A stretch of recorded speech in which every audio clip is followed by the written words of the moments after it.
আজকে দেখাবো কিছু ঢ্যাঁড়স গাছ, তার পরিচর্যা কীভাবে এত বড় হয়েছে, সেটাই আজকে ডিসকাশনের বিষয়। অনেকগুলো ঢ্যাঁড়স গাছ লাগানো হয়েছে এখানে মাটিতে, 20-30টা হবে, 20 থেকে 30টা, খুব কাছাকাছি লাগানো হয়েছে।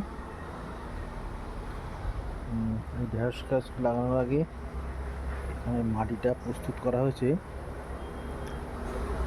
প্রথমে মাটি কপিয়ে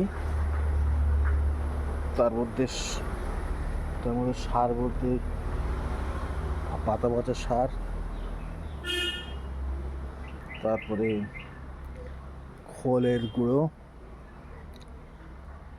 তারপর দেওয়া হয়েছে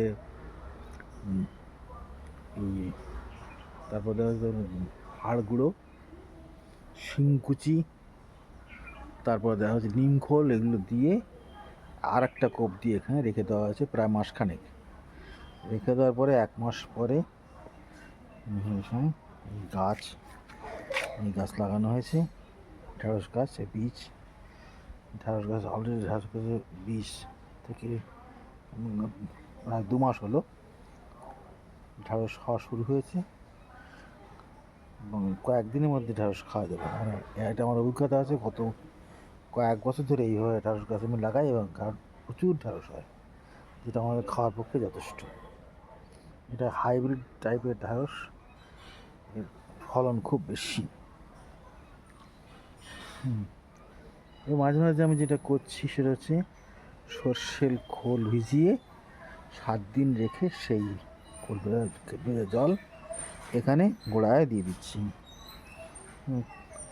এর ফলে গাছগুলোর চেহারা অনেক সবুজ এবং প্রাণবন্ত হয়েছে।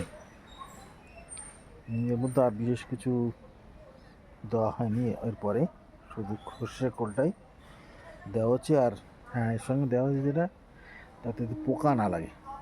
পোকা না লাগার জন্য আগে থেকেই আমি এর মধ্যে নিম তেল এনেছি। নিম তেল 5 মিলিলিটার প্রায় 2 লিটার জলে স্প্রে করা হয়েছে এখানে। এর মধ্যে অন্যান্য গাছের সঙ্গে এটাও স্প্রে করা হয়েছে, যাতে করে গাছগুলোর মধ্যে কোনো পোকা না লাগে।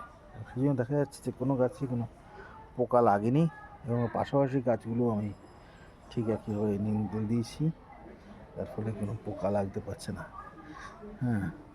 আগাম দেওয়া বেটার, কারণ হয়ে গেলে আর খুব একটা লাভ হয় না। ধন্যবাদ।